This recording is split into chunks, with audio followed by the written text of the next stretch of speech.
welcome to Ask Alida. We'll do a sort of semi-formal intro since we are also going to be posting Mhm. this on the Storyworks Roundtable. So we're going to be asking some craft questions, having a craft discussion. Please drop any questions into the chat there and we can answer them as we go along. I did bring a topic. So it's been a while, Alida, since we've talked subplots. So I wanted to bring up subplots and all of their good, juicy bits because subplots can be used in so many different ways. Hi, Jenny. Hi, All right. Jenny. Welcome. Yes, and throw in your questions anytime. They don't have to have anything to do with subplots. So just No, toss them our way, absolutely not. please. Yeah. We like Okay. talking crap, Subplots. period. Yes. Yes. So this came out of a conversation we had on our panel, which came out on the roundtable a couple of weeks ago about pacing. And I think pacing is a confusing thing. I think sometimes people use it for different things. So one of the reasons that I want to talk subplots was because I feel like subplots affect the pacing of the main plot. The way that you interweave your subplots can either slow things down in the main plot or it can ratchet things forward if your subplot is very woven into that main plot thread. So I wanted to first, what is a subplot? Because we need the definition. And then how do you think that weaving it into the main plot affects that idea of pacing? Yeah. So subplots are um as as seen in the term subplots, they are plot lines that are subordinate to our main plot. Right. So when I think about subplots, I think about our supporting characters because our main thrust of a story is going to be the protagonist moving through and overcoming obstacles on the way toward the climax in plot terms. And that's going to involve protagonist, antagonist, and to varying degrees, primary supporting characters, right? But those Mm-hmm. primary supporting characters and even secondary, sometimes to a lesser degree, they have relationships with our protagonist and roles in our protagonist's life. And so when we look at those interactions, they're going to affect the forward movement of the main story, Mm-hmm. right? So what I want to see is a subplot and that relationship with the supporting character that complicates the main plot. And the complication can come from a positive thing or from a negative thing, Mm-hmm. right? So it's not a value judgment when I say complication, but it just introduces something into that movement through our story that can enrich and challenge our protagonist journey. Mm-hmm. So Yeah. there you go. That's my And it's definition. subplot, not a side plot. And I think that's something I hear sometimes the term side quest used for subplot. And I feel like that's confusing for me personally, because I play video games and if I'm going on a side quest, it often has nothing to do with the main plot. But subplot is more like you said, a subordinate. It almost feels like an outline bullet point, right? Rather than a whole nother outline getting started over on the side. Right. Yes. I mean, I would never use the term side quest. Hmm. Excuse me, myself, I haven't. If a subplot is just running parallel to your main plot, then why do we care? Why is it in the story? So we Right. want connections. We want things to have touch points to weave together and to affect each other, right? So the main plot may not necessarily affect the subplot because the Right. subplot's not our driver. It's not keeping us moving, but that subplot should have some influence on the main plot. So it's not simply tangential. It's not just there for color, right? Hmm. And how much of an influence it has or what purpose it's serving in your story can vary from relatively insignificant, not totally insignificant, but relatively to very significant, creating those complications that help shape the story. Um, Mm-hmm. so it's either in character or point of view of my craft book.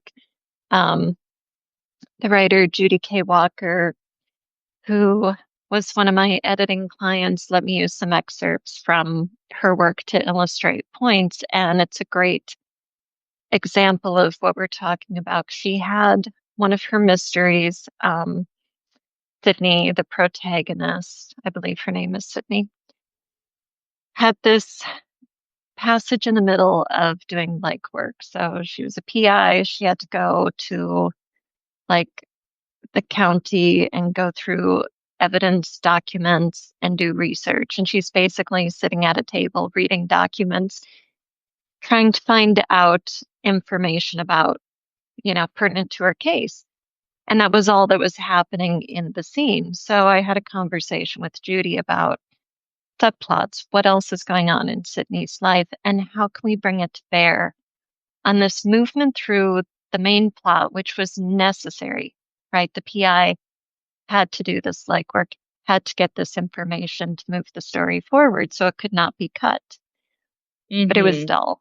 So it was lowering the pace of the story by dropping our sense of emotional investment with this Right. movement, right? And Sydney in the previous book had been injured.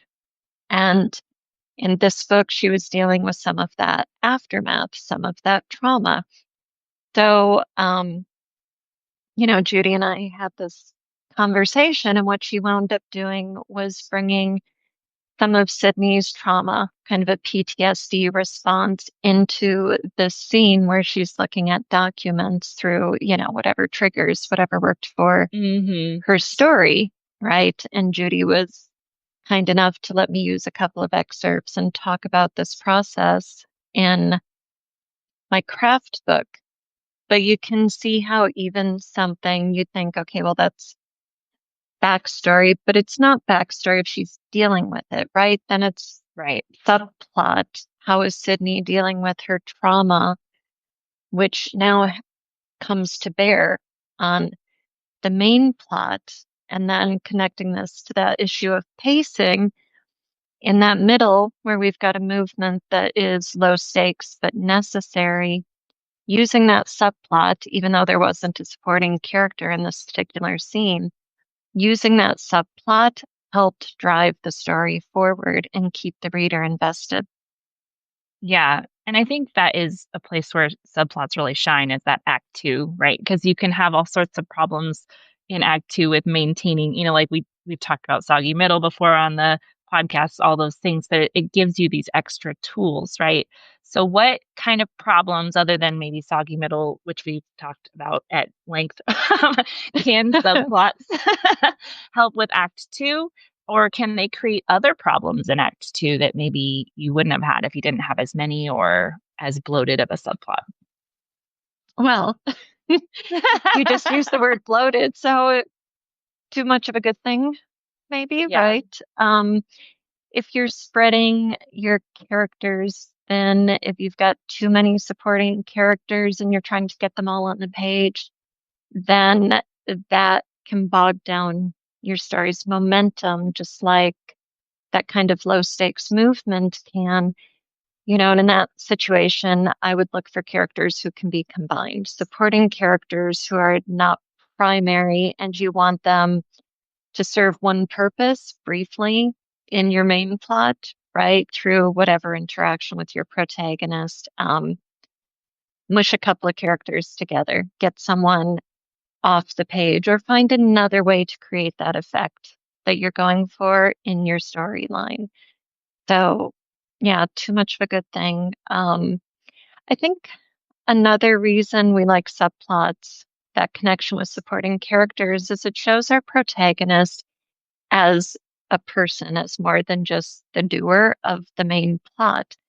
So we get to Mm-hmm. see relationships and various settings that we wouldn't necessarily see if we only had the main plot functioning in our story. I think crime fiction gives us a really easy, clear example of this because if we have a detective who's only being a detective and only solving crimes, then we don't really learn about the detective at home, the detective with Hmm. family or with partners, and those things really enrich our emotional connection, our empathy and investment for that protagonist. And then the key is going back to what we said before, make sure it's not just parallel, have it, create touch points, have that influence those complications between the subplots and the main plot. Hmm. Yeah. And at the same time, I think avoiding the Act 3 avalanche where all the subplots are wrapping up all at the same time with the climax. I know I've fallen into the trap before where all the subplots, because they are interwoven with the main plot, all sort of end up like boom, boom, boom, boom, boom, boom, boom, like dominoes. But you don't want to completely wrap everything too neatly, right? So how can we use subplots into Act 3 or maybe even beyond Act 3? Or do we resolve some in hmm Act 2 to kind of keep that momentum going? Yes, definitely. So remember that all of your subplots do not need to conclude at the end of the book. Things can enter and exit the story over the course of Act Two as appropriate. So we don't want things to magically pop into your world in the middle of Act Two, but you've got that established supporting character, that relationship, and then something happens, something develops between your protagonist and that character. Likewise, something can be resolved as we're moving toward that conclusion. And I like to have a main plot that is all done. Everybody is satisfied. Everybody understands what happened, how it ended, who's going off where at the end of that main plot. But subplots are a great way to create an open thread to move characters into a next book or to give them some element, a minor, relatively minor element that's unresolved so that you can go off imagining for yourself what's next for these characters, even if it's not series. So if you've got, a romantic subplot that's not a main plot and it's not going to be upsetting for readers if you leave that unresolved, that might be one of those things you leave ambiguous so that a reader can imagine that kind of will they or won't they, or what's next for them. So, Hmm. mhm, Definitely. yeah. All right. So, my last little question here is how do you know when you have developed too big of a subplot that it really should be either a separate book, a separate idea, or maybe, your book needs to be split, like something needs to happen where it's just too much and too much idea for one story.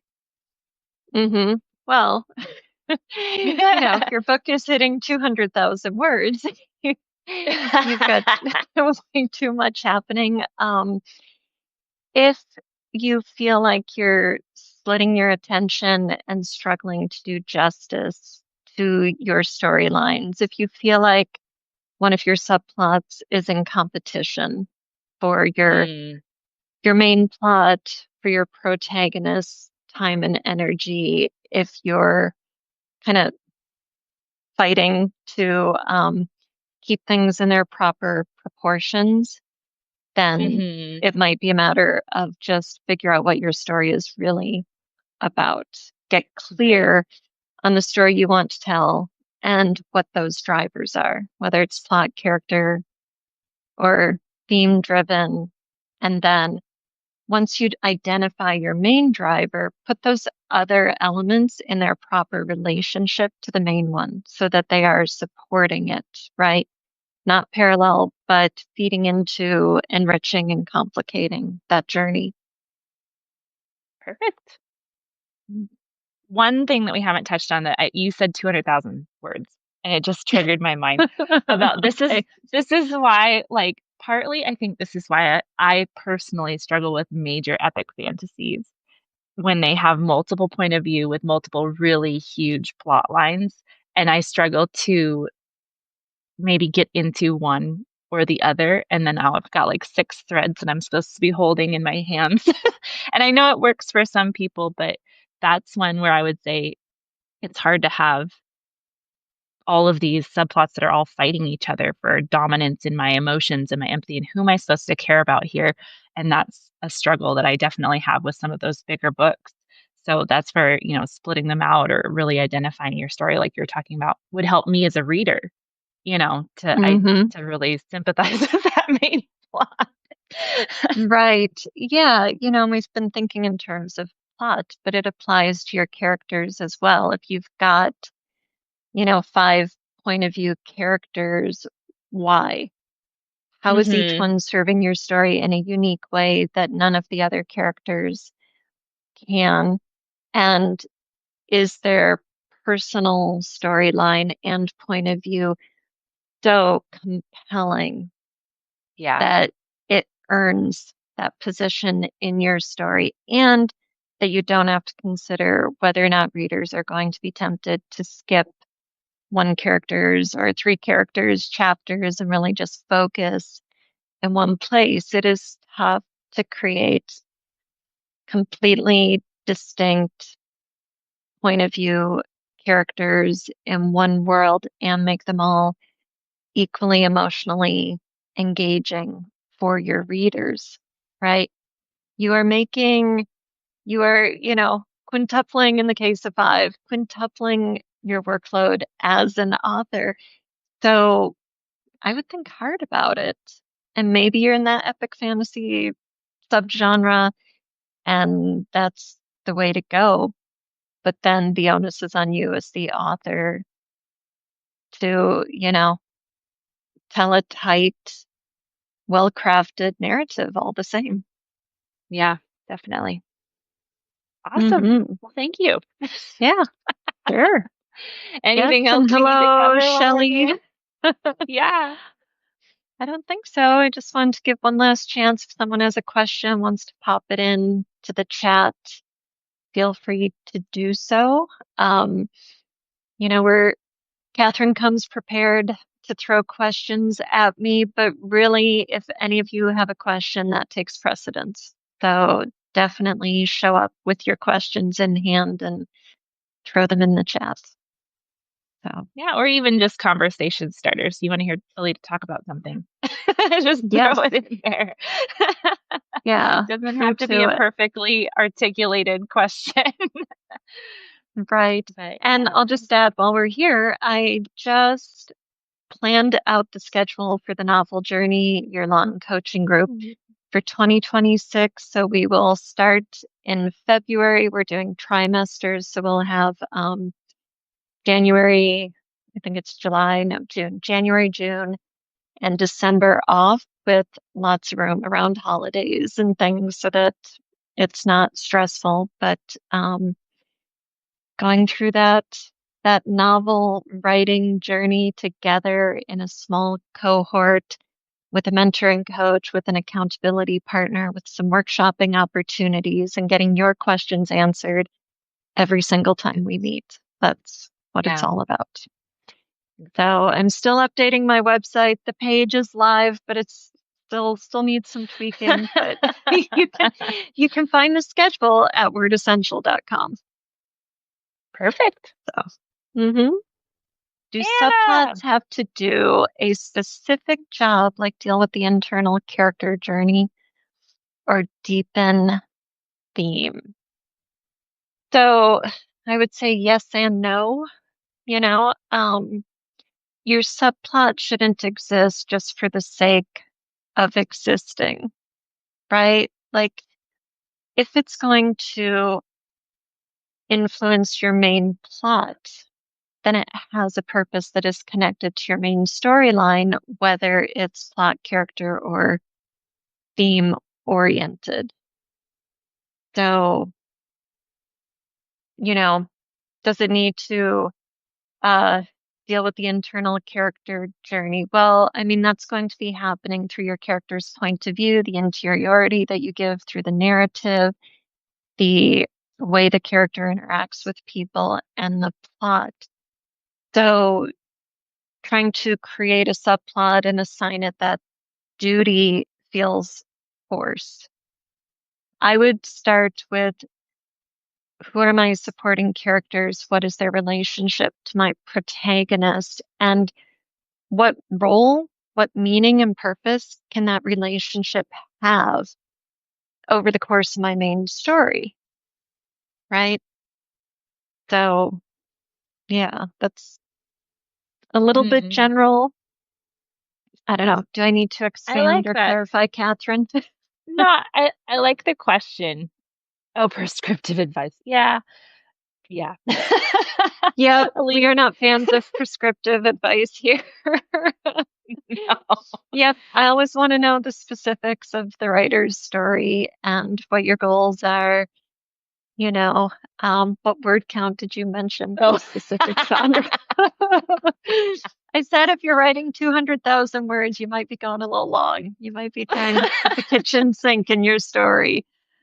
Um, And of course, there are genres that that kind of is the expectation that you're dropping a brick on people, but yeah, for the most part. yeah, yeah. Anna, if you see prescriptive advice, anyone, if you ever get that kind of prescriptive advice, and it doesn't come with a caveat from the advisor that this is a guideline and you have to see if it works for you and what you're doing. And if it doesn't, consider what does work for you, right? Like those of you who know me know that my cardinal rule of writing is you can do anything you want to so long as you do it well.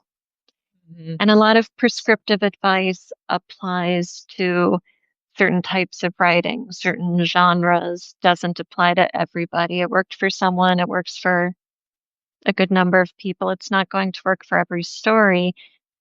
So just hold it up and look at it. If it's not Mhm. working for your story, throw it away, right? Yeah. And trust your I do gut. I do like you said to do subplots to have to do a specific job. I do think there is a kernel of the truth in there, right? Where it's like your subplot has to have a job. It can't just be floating in there for no reason. You can't just pull it out and the story doesn't change. But like having to, oh, it Mm-hmm. must do this or it must do that. I think it's more like, what does your story need? Like Alita said, what's the role that you need? And then maybe the subplot fulfills Right. that. Yes. Going back to that idea of the crime story with some kind of a detective, if you want to give your detective a child, well, that's great. But then what role does the child serve in your story? Is it just a child for the sake of a child because you want your detective to just have a family to show us the softer side? Okay, right. But how is it going to affect the story? Well, we know because we watch lots of crime fiction and, read mysteries. It's everywhere that it's hard to maintain a family life. When you have a case, you're working long, long hours. You're working, you get called away. So that's just one of those easy examples because it's so clear cut. You can see it right away. You get away from genres into more contemporary fiction or literary fiction or even some speculative fiction. You have to think about it. Do I want to use this supporting character in a subplot in a meaningful way? And if I'm not, then maybe I don't need that supporting character. Hmm. I want to go back to you were talking about the literary fiction with subplots because I feel like that's where you're going to see your subplots contribute a lot more to that character growth or that theme than maybe a more plot driven story like the mysteries or the crime thrillers like you're talking about. The subplots are going to directly, affect and hinder the plot more so. But I feel like that subplot might lead some people astray to think it is only a tool for the plot. But I think that Mm, it's really a sub moment or a sub tool, right, to be able to affect different things. hmm Yeah. Yeah. So, okay. Yeah. I'm Now trying to throwing it think of at a you in a good different angle. example just off the top of my head. So,